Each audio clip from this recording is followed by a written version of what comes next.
ये ध्यान रखना, भारत में इसको पसंद किया जाता है। ये आउट ऑफ इंडिया जॉब को लोग पसंद नहीं करते। नहीं तो मैं इसका आपको आंकड़ा दिखाता हूँ। भारत के कितने लोग आउट ऑफ इंडिया जॉब करते हैं पता है आपको? 1% से ज्यादा।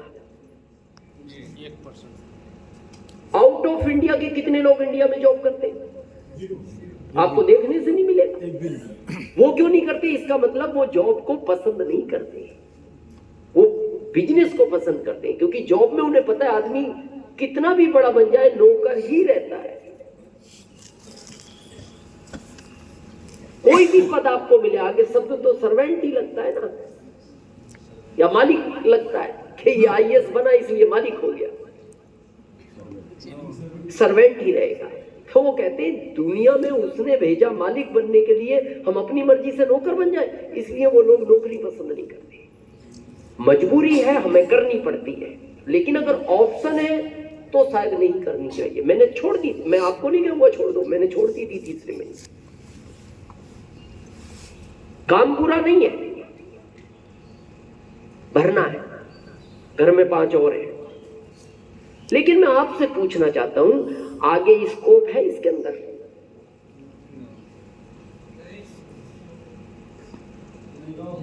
आपको लगता है आने वाले टाइम में नौकरियां मिलेंगी? नहीं मिलेंगी। फिर बच्चों को क्यों पढ़ा रहे हो?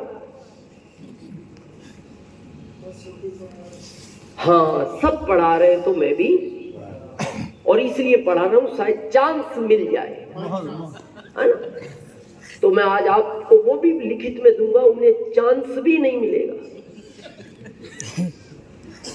नहीं मिलेगा।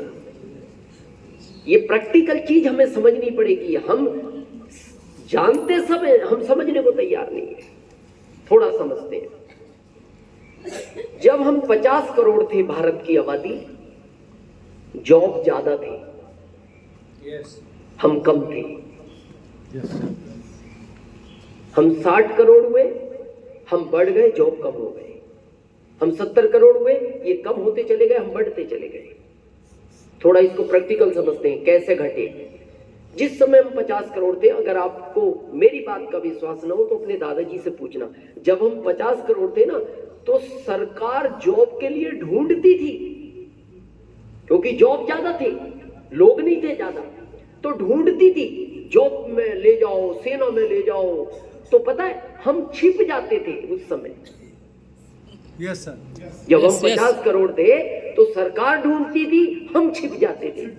अभी हम ढूंढ रहे हैं, सरकार छिप रही है। यस पलट क्या पासा? यस, जब सरकार ढूंढ रही है, हम छिप रहे थे, अब हम ढूंढ रहे हैं, वो छिप रहे हैं। ये बात सही है एकदम। अब वो कह रहे हैं जॉब मिलेगा कहां से, क्योंकि टेक्नोलॉजी बढ़ती जा रही है, जॉब छीनते जा रहे हैं। देखो, जब हम 50 करोड़ थे, बैंक में पता है लगभग 20 लोग काम करते थे। 2 पैसा देने वाले, 2 लेने वाले, 2 चेक क्लियर करने वाले, 2 पासबुक पे एंट्री डालने वाले, पेन से डलती थी उस समय, प्रिंटर नहीं थे, 2 मैनेजर, 2 सफाई कर्मी, 2 पानी पिलाने वाले, 2 सुरक्षा में, लगभग 20 लोग काम करते थे। और हम कितने थे? 50 करोड़। तो जब हमारी संख्या बढ़ी तो बैंक में ज्यादा लोग पहुंचे। प्रैक्टिकल समझना हर चीज को। बैंक में जब लोग बढ़े तो बैंक में ज्यादा पैसा लेने वाले लोग पहुंचे, लेकिन देने वाले कितने थे? 2 ही थे। तो वो 5 बजे खिड़की बंद कर देते थे, तो लाइन लगी रह जाती थी। तो ये शिकायत गांव में पहुंची मुखिया जी के पास, जो सरपंच, आप जो भी बोलते हैं, प्रधान, इधर क्या बोलते हैं? प्रधान। यूपी में भी प्रधान ही बोलते हैं। तो उन्होंने विधायक को शिकायत की, विधायक ने सांसद जी को की, सांसद जी ने केंद्र में बात की कि भाई साहब लोग परेशान हो रहे हैं, बैंक में 2 ही आदमी है, तो आदमी बढ़ाओ। तो उन्होंने कहा आदमी बढ़ाए तो इनकी सैलरी कौन देगा? देश का खर्चा बढ़ गया, पॉपुलेशन बढ़ गई। तो किसी ने उनको कहा बिना सैलरी का आदमी ढूंढो, आदमी तो बढ़ाना पड़ेगा। तो उन्होंने कहा भारत में बिना सैलरी का आदमी मिलता है? बोले भारत में नहीं मिलता, भारत के बाहर मिलता है, बातचीत करो। बोले सैलरी नहीं लेता? बोले नहीं लेता। बोले भारत आ जाएगा? आ जाएगा। 5 बजे तक काम करेगा? बोले 24 घंटे करता है। बोले 24 घंटे बिना सैलरी का, ये तो अच्छी बात है। पर बोले बैंक तो 5 बजे बंद हो जाएगी, वो रहेगा कहां? बोले बैंक के बाहर खड़ा रहता है। बातचीत हुई, एटीएम आ गया। कहाँ खड़ा है? बैंक बाहर 5 बजे तक पैसा देता है, 24 एनी टाइम। सैलरी जीरो नहीं चाहिए। चला गया 2 लोगों का जॉब, यस गया गया और आपको पता नहीं लगा और आप खुश हो गए। लाइन में नहीं लगना, जाओ कार्ड लगाओ पैसे ले आओ, 2 का चला गया। उन्हीं आपके भविष्य के बच्चों का। फिर किसी ने कहा जब पैसा देने वाला आ सकता है तो लेने वाला नहीं आ सकता। तो उन्होंने कहा उसकी भी बातचीत करते हैं। फिर लेने वाला नहीं आए, अब पैसा जमा करने वाला एटीएम भी बाहर है, अब फिर 2 का चला गया। सही में उसके बाद पासबुक प्रिंट करने वाला आ गया, फिर 2 का चला गया। अभी चेक क्लियर करने वाला आ गया, अब 2 का चला गया। और मैं आपको लिखित में देता हूं 25 साल के बाद भारत में बैंक नाम की चीज नजर नहीं आएगी। आपको आएगी नहीं। ये सब कुछ अभी देखो ना, 4 बैंकों ने डिजिटल चालू कर दिया ना, आपकी सारी करेंसी आपको मोबाइल में नजर आएगी। सब कुछ मोबाइल में रहेगा। आपकी बैंक में 2 करोड़ रुपए है, किसी को आपने 25 लाख ट्रांसफर किया तो उसका 2.25 करोड़ हो जाएगा, आपका 2.25 करोड़ हो जाएगा। बस ये सब अब मोबाइल में घूमेगा, कुछ नहीं बाहर दिखाई देगा ये नोट वोट। और हम खुश हैं और हम बढ़ते जा रहे हैं, वो निकालते जा रहे हैं। पर ये पता है कितनी धीरे धीरे खत्म हुआ है, आपको एहसास भी नहीं होने दिया। ये इस तरह खत्म हो रहा है जैसे हमारी पूंछ खत्म हुई है। आपको पता है कितने लोगों को पता हमारे पूर्वजों के पूंछ थी? सुना कितने लोगों ने?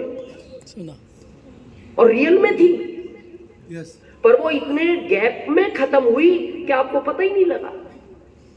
अच्छा थी तो आपके भी तो हो सकती थी। और सोचो अगर होती आज,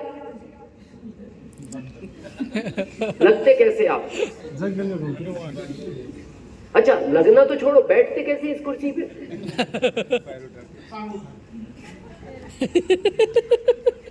अच्छा लोग आपके बारे में पता बातें कैसी करते हैं?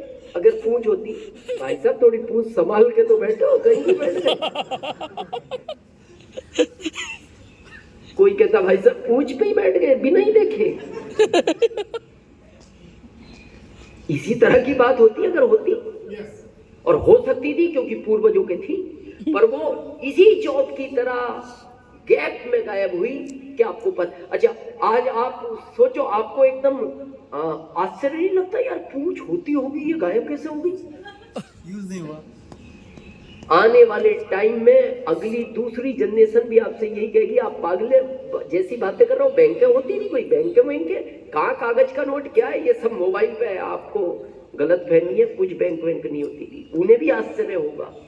सही ये इसी तरह गायब होगी। अच्छा मैं एक सेक्टर की बात नहीं कर रहा, आप रेलवे में देखो, जब हम 50 करोड़ थे, कोयले का इंजन था, उसमें 10 लोग काम करते थे। 4 बाहर से कोयला फेंकते थे, 2 अंदर फेंकते थे, 2 उसके अंदर फेंकते थे, 2 चलाने वाले, 10 लोग होते थे। और हम कितने थे?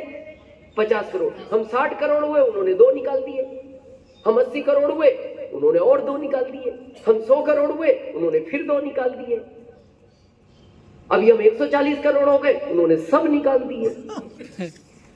आप दिल्ली मेट्रो देखो, पूरी कंप्यूटराइज है, उसमें ना ड्राइवर है, ना टीटी है, ना गार्ड है, कुछ भी नहीं है उसमें, पूरी कंप्यूटराइज है। और आने वाले टाइम में मेन ट्रैक को भी कंप्यूटराइज करेंगे वो। सही में लेकिन वो कहानी आज की नहीं, वो कहानी 25 साल बाद की है।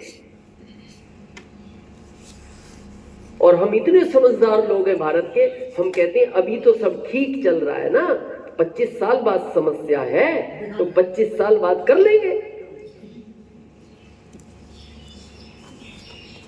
और ये मैंने 2 सेक्टर बताए क्योंकि टाइम नहीं है, मैं हर सेक्टर गिनाऊं, धीरे धीरे गायब हो रहा है। चलो फिर हमें क्या लगता है, हम भारत के लोग हैं ना, हमें ओवर कॉन्फिडेंस ज्यादा है। क्या सोचते हैं, चलो ये नहीं मिलेगा जॉब, बिजनेस कर लेंगे। बिजनेस की स्थिति समझे आज क्या है? यहाँ कोई बिजनेसमैन है? 20 साल पहले बिजनेस में जो आनंद था भी है? नो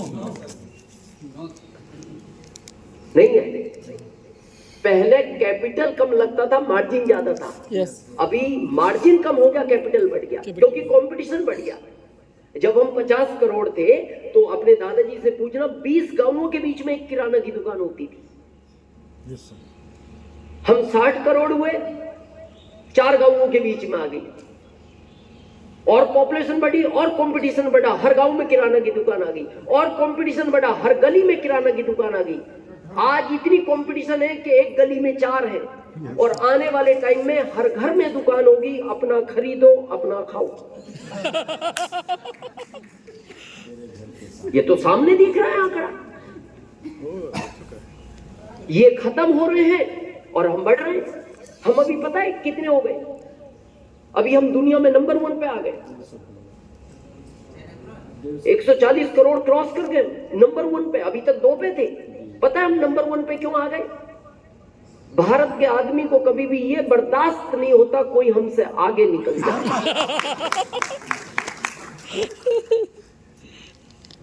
इसीलिए हम 1 पे आ गए। बहुत टाइम से हम 2 पे ही थे, चीन था 1 पे। अच्छा, ये प्रैक्टिकल देखना, आप अगर 2 दोस्त जा रहे हो मोटरसाइकिल से 30-35 की स्पीड पे, और आपके पीछे से कोई बाइक लेके 40 की स्पीड पे निकलता है, तो आपका पिछला दोस्त नहीं बोलता देख क्या रहा है, खींच एक्सीलेटर, ये कैसे निकल गया आगे हमसे? तो आप खींचते हो कि नहीं एक्सीलेटर? तो हम बहुत साल से परेशान थे, चीन आगे था, तो हमारे भारत के कुछ बुद्धिजीवी लोगों ने कहा भाई साहब एक्सीलेटर खींचो, देख क्या रहे हो। खींच दिया, और अब दुनिया में किसी की ताकत नहीं है जो हमें पकड़ ले। यस, वो खुशी की बात है, नहीं पकड़ पाएगा। ये तो खत्म हो रहे हैं। फिर हमें क्या लगता है? कुछ नहीं होगा, खेती कर लेंगे। आखिरी हथियार क्या है हमारे पास? खेती कर लेंगे। तो खेती को भी समझे थोड़ा।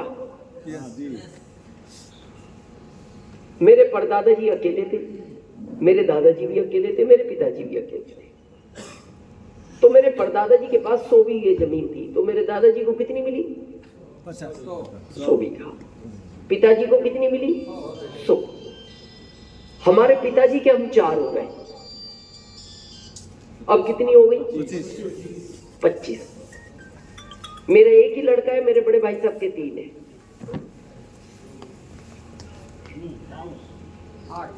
8। उनके बड़े लड़के के 3 है, 2.5। अब वो भी इस दुनिया में आया, कुछ तो करेगा। आया है, कुछ तो करेगा, कर देगा। तो अब मैं आपसे पूछना चाहता हूँ, ये धान यानी गेहूं और चावल ये उगाएगा कहाँ? वो तो उसके पास घर बनाने की जगह बची।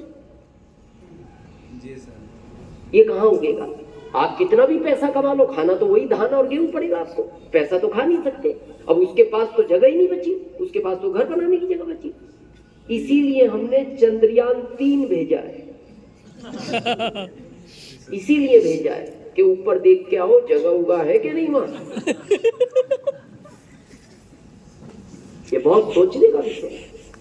और मैं हमेशा कहता हूं, आपको आरसीएम अपने लिए नहीं करना, मोहन प्रसाद जी अपने लिए नहीं कर रहे, दिनेश चौधरी अपने लिए नहीं कर रहा, ये अगली जनरेशन के लिए बहुत तकलीफ का काम है, उसके लिए आरसीएम करना है। Yes, yes. आपका जीवन तो निकल गया और निकल जाएगा, आधा निकल गया, आधा और निकल जाएगा। इनका क्या होगा? आपको पता है जॉब, अभी जो लोग जॉब कर रहे हैं, 20 साल पहले जो जॉब में आनंद था अभी है? नो। प्रेशर बढ़ा, पैसा बढ़ा। यस, बढ़ा। यस। पहले पता है 20 साल पहले आदमी जॉब को क्यों पसंद करता था? वो साइन करके खेत जोताता था, यस। इसलिए पसंद करता था। सरकार को जब पता लगा स्टिकता बढ़ती जा रही है, देखो थंप ले आई, कब आए दे लगाओ, फिर उनको लगा शाम को जल्दी चला जाता है, फिर शाम का ले आई, कब गए थे शाम का भी लगाओ। एमपी गवर्नमेंट तो भी दोपहर का भी ले आई, दोपहर में कहां था लगा। और इस साल कैमरे ला रही है कि तुम रह के कुछ काम भी करते हो या टाइम पास करते हो। Yes. स्टिकता बढ़ती जा रही है। यस। मैं आपसे एक बहुत सिंपल सवाल पूछना चाहता हूँ, आपके पिताजी में जो सहनशीलता थी आप में है? नो। नहीं है। नहीं है। और आप में जो है आपके बच्चों में है? No. No. नहीं है। आपको क्या लगता है बच्चे जॉब कर पाएंगे? उनमें सहनशीलता नहीं बची। जॉब बहुत सहनशीलता का काम है। आज ये एजेंसियों का सर्वे है, क्योंकि आप शायद उन चीजों को सर्च नहीं करते। भारत की एजेंसियों का सर्वे है कि डेली 100 में से 2 लड़के जॉब को रिजाइन दे रहे हैं प्रेशर में आके। Yes. Yes. सहनशीलता नहीं बची। जैसी थोड़ा सा ऊपर से उनका अधिकारी प्रेशर करता है, वो एक ही बात बोलते हैं, मैंने मेरे बाप की नहीं सुनी, मैं तुम्हारी सुनूंगा। क्या होगा उनका? क्या कर पाएंगे? बहुत सोचने का विषय है ये। लेकिन ये समस्या आज की नहीं है, ये 25 साल बाद की कहानी है। और हम क्या सोचते हैं 25 साल बाद कर लेंगे। देखो, मैं एक बहुत सिंपल बात पूछता हूं आपसे। अभी पानी अगर आपको पीने को दिया जाए तो कुछ लोग पी सकते हैं, कुछ लोग नहीं पिएंगे, अभी प्यास नहीं है। Yes. लेकिन दोपहर तक तो प्यास लगेगी, 3-4 बजे तक लगेगा। पानी चाहिए। और आपको पता है भारत में पानी फ्री में मिलता है, क्योंकि जमीन में पानी पानी है। यहाँ सैकड़ों नदियां निकलती हैं, खाली निकालने का रास्ता अलग अलग है। कोई हेड पंप है, कहीं कुआं है, कहीं सबमर्सिबल है, अलग अलग है। लेकिन पानी फ्री है। पानी जमीन में पानी पानी है, निकालने का तरीका अलग अलग है, यंत्र है निकालने के, लेकिन मिलता फ्री में। तो जब आपको शाम को 4 बजे प्यास लगे और आप कहो वो पानी पिला दो फ्री वाला, और हम आपको कहें फ्री वाला पानी नहीं देंगे, हम आपको दूध खरीद के लाए हैं पैसों से, वो पियो 1 गिलास, चाहे 2 पी लो, लेकिन पानी फ्री का नहीं देंगे। तो कितनी देर उस दूध से काम चला सकते हो? नहीं चलेगा। 2-4 घंटे। फिर 2-4 घंटे बाद क्या रिक्वायरमेंट रहेगी? पानी चाहिए। तो फिर आप कहो नहीं भाई साहब पानी पिलाओ, तो हम कहेंगे देखो फ्री का पानी तो हम नहीं देंगे, हम आपको मौसम्बी का जूस पिलाएंगे, पैसों से लेकर आए, जितना चाहो पियो। और कितना टाइम निकाल सकते हो? और 3-4 घंटे। Yes. फिर आप कहोगे नहीं भाई साहब पानी दो, हम कहेंगे अब हम आपको पपीते का सेब पिलाएंगे जो पैसों से लेकर आए, लेकिन फ्री का पानी नहीं देंगे। कितने टाइम बगैर पानी के रह सकते हो? आखिरी 3 दिन। 3 दिन बाद जब आप प्यास से तड़पोगे ना, और आप कहोगे भाई साहब कुछ भी हो पानी दो, तो हम आपको कहेंगे प्यास ज्यादा है? बोले हाँ, भले मेरे से पैसा ले लो अब उल्टा, लेकिन मेरे को पानी दो, मैं मर जाऊंगा। तो हम आपको कहेंगे कुआं खोदो, बहुत पानी है जमीन के अंदर। टाइम नहीं 40 फीट पे निकलेगा, 60 पे, जितना भी वाटर लेवल जिस राज्य का जिस शहर का है। यहाँ कितना वाटर लेवल है? 30, हाँ 40-30 फीट पे। अब आप प्यास से तड़प रहे हो, उस समय आपसे कुआं खुदेगा। समझदारी ये थी कुआं उस समय खोदना चाहिए था आपको जिस समय आपको प्यास नहीं थी। प्यास में कुएं नहीं खुदते। मैं भारत में लोगों को एक ही बात बोलता हूँ, आज आपको जॉब पैसा दे रहा है, व्यापार पैसा दे रहा है, आज आपको आरसीएम की प्यास नहीं है, लेकिन जिस समय इसकी प्यास लगेगी, ये कुएं पानी पिलाना कम करेंगे, उस समय आप इस कुएं को नहीं खोद पाओगे। इस काम को करते रहो, साथ में ये कुआं लगातार खोदते रहो। Yes. क्योंकि जिस दिन ये कुएं पानी पिलाना कम करेंगे, 7 पीढ़ियों तक ये कुआं पानी पिलाएगा। Yes. 7 Yes. पीढ़ियों तक। और आपको लगता है जॉब 20 साल पहले ये कुआं 25 इंची पानी देता था,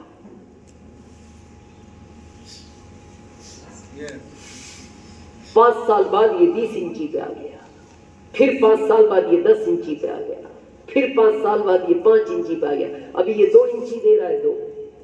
हर आदमी परेशान है, करना नहीं चाहता, जो कर रहा है करना नहीं चाहता। बिजनेस की बात करें, इनसे पूछो जो ये बिजनेस को कर रहे हैं, बस ये धक्का पेट चला ही रहे, इनकी इच्छा नहीं है ना, इनसे चल रहा है।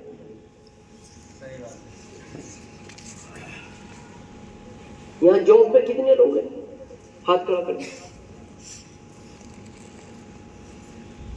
जॉब करने की इच्छा है आगे, तो फिर छोड़ क्यों नहीं रहे? हाँ, छूट भी नहीं रहा और हो भी नहीं रहा, हो भी नहीं रहा। और छूट भी नहीं रहा। बिजनेसमैन हाथ खड़ा कर, किस चीज का बिजनेस आपका? हार्डवेयर हार्डवेयर का। तो बंद करो ना दुकान। करने का तरफ में है सर। हाँ 30 हो नहीं रही। वो तो अब आरसीएम के बाद और भी सोच रहे हो। आरसीएम के पहले बंद कर सकते थे नो और हो भी नहीं रही थी। अब ऑप्शन मिल गया तो सोच रहे हो बैठे। मैं बताऊं आप लोगों की स्थिति क्या है आज, थोड़ा समझे। आप कैसी लाइफ जी रहे हो और किस दौर से गुजर रहे हो। एक जानवर होता है चचुंदा, इधर क्या बोलते हैं? छुचुंदर ही बोलते हैं। सेम चूहे की तरह होता है वो, सेम चूहे की तरह जी बस चूहे में और उसमें फर्क ये होता है उसका मुंह लंबा होता है।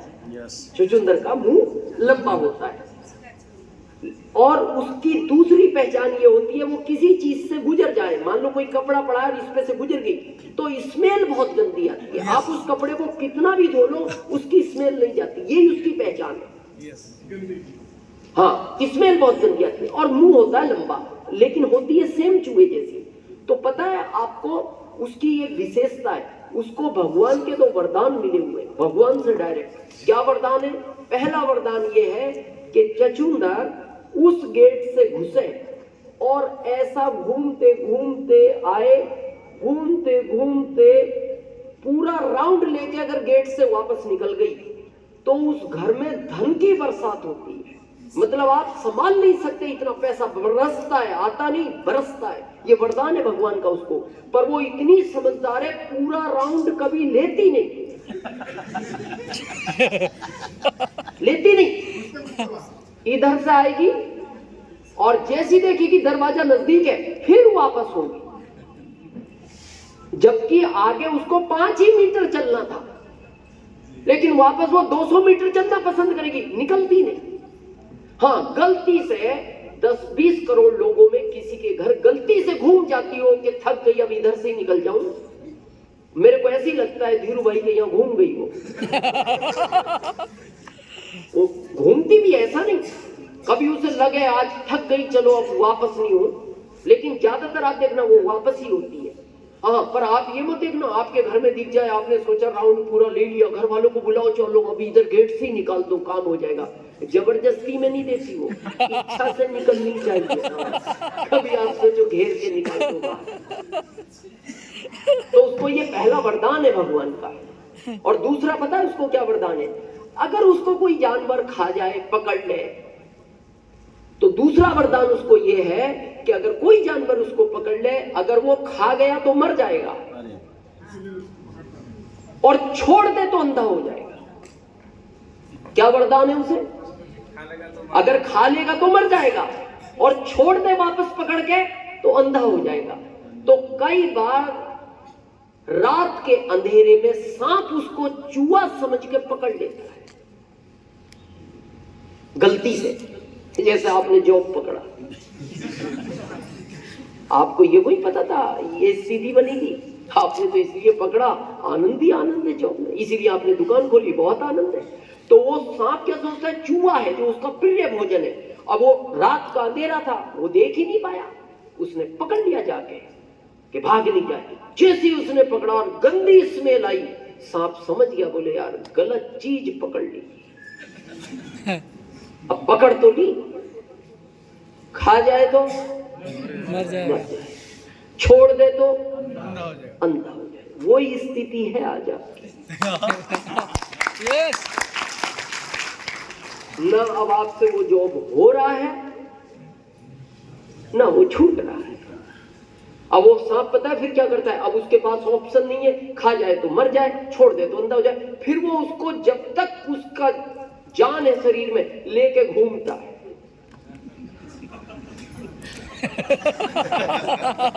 वही है, बस घूम रहे हो जब तक चले चलाओ, जब तक चले चलाओ। क्या जीवन बन गया।